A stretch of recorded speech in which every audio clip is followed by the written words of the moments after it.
wa Tanzania, nataka niwaulize kitu.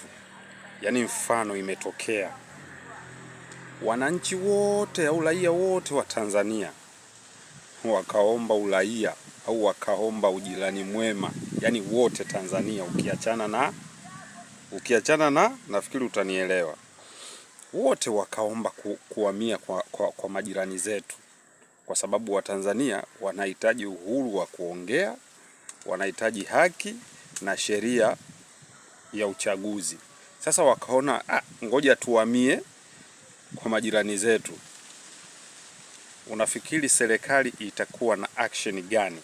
Hebu tukutane kwenye comment. Serikali itakuwa na action gani? Tukutane kwenye comment, share. Tuone kwamba mfano raia wote Tanzania wakataka kuhamia nchi jirani, yaani kwa majirani zetu hapa. Je, serikali itachukua action gani?